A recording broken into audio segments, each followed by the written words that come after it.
வணக்கம். திடீரென தனது மகனோடு முதலமைச்சர் மு.க.ஸ்டாலின் அவர்கள் வீட்டிற்கே சென்று அவரை சந்தித்த முன்னாள் மத்திய நிதியமைச்சர் சிதம்பரம் அவர்கள். அப்படி எதற்காக திடீரென சிதம்பரம் அவர்கள் தனது மகனோடு சென்று முதலமைச்சர் மு.க.ஸ்டாலின் அவர்களை சந்தித்தார் என்பது பற்றியும், இந்த சந்திப்பின் போது என்ன நடந்தது என்பது பற்றியும் முழு விவரத்தோட இப்ப நம்ம பார்க்கலாம். நேற்றைய தினம் நாடாளுமன்ற உறுப்பினரும் முன்னாள் மத்திய அமைச்சருமான சிதம்பரம் அவர்களும் அவரது மகனும் நாடாளுமன்ற உறுப்பினருமான கார்த்தி சிதம்பரம் அவர்களும் முதலமைச்சர் மு.க.ஸ்டாலின் அவர்களை நேரில் சென்று சந்தித்திருப்பது அனைவரது கவனத்தையும் ஈர்த்துள்ளது. அதாவது தமிழ்நாட்டின் துணை முதலமைச்சராக உதயநிதி அவர்கள் பொறுப்பேற்ற பிறகு முதலமைச்சர் மு.க.ஸ்டாலின் அவர்கள் இடத்திலிருந்து பெரும்பாலான வேலைகளை துணை முதலமைச்சர் உதயநிதி அவர்கள் தான் பார்த்துக் கொள்கிறார். அந்த வகையில் முன்பு போலல்லாமல் சில முக்கியமான சந்திப்புகளை மட்டும் முதலமைச்சர் மு.க.ஸ்டாலின் அவர்கள் மேற்கொண்டு வருகிறார். அந்த வகையில் நேற்றைய தினம் சிதம்பரம் அவர்களும் அவரது மகன் கார்த்தி சிதம்பரம் அவர்களும் முதலமைச்சர் மு.க.ஸ்டாலின் அவர்களை சந்தித்திருப்பது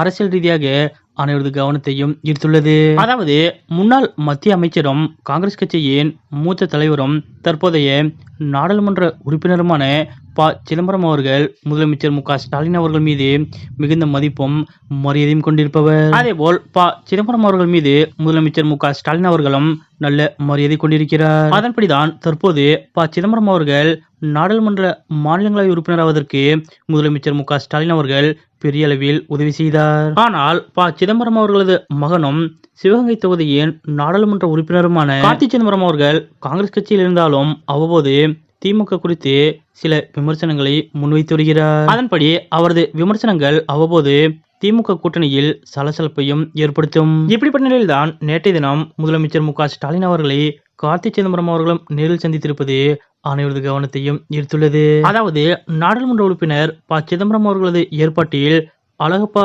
பல்கலைக்கழகத்தில் தமிழ் நூலகம் ஒன்று அமைக்கப்பட்டுள்ளது. அதன்படி இந்த நூலக திறப்பு விழாவில் கலந்து கொள்ள வேண்டும் என்றும் இந்த நூலகத்தை திறந்து வைத்துள்ள வேண்டும் என்றும் சிதம்பரம் அவர்கள் முதலமைச்சர் மு.க.ஸ்டாலின் அவர்களை சந்தித்து அழைப்பு விடுத்திருக்கிறார். இதற்காகவே நேற்றைய தினம் சிதம்பரம் அவர்களும் அவரது மகன் கார்த்தி சிதம்பரம் அவர்களும் முதலமைச்சர் மு.க.ஸ்டாலின் அவர்களை அவரது வீட்டிற்கே நேரில் சென்று சந்தித்திருக்கின்றனர். அப்போது இருவரையும் வாசல் வரை வந்து முதலமைச்சர் மு.க.ஸ்டாலின் அவர்கள் வரவேற்றிருக்கிறார். குறிப்பாக கார்த்தி சிதம்பரம் அவர்களிடத்திலும் முதலமைச்சர் மு.க.ஸ்டாலின் அவர்கள் மிகுந்த அக்கறையுடனும் மரியாதையுடனும் நடந்திருக்கிறார். அவரிடத்திலும் முதலமைச்சர் மு.க.ஸ்டாலின் அவர்கள் மிகவும் கலகலப்பாக உரையாடியிருக்கிறார். முதலமைச்சர் மு.க.ஸ்டாலின் அவர்களது இந்த செயல் அங்கிருந்த சிதம்பரம் அவர்கள் உட்பட அனைவரது கவனத்தையும் ஈர்த்ததோடு நெகிழ்ச்சி அடைய வைத்தது. மேலும் சிதம்பரம் அவர்களை நேரில் வந்து முதலமைச்சர் மு.க.ஸ்டாலின் அவர்களுக்கு அழைப்பு விடுத்ததால் அந்த நூலக திறப்பு விழாவில் கண்டிப்பாக முதலமைச்சர் மு.க.ஸ்டாலின் அவர்கள் கலந்து கொள்வார் என்று எதிர்பார்க்கப்படுகிறது.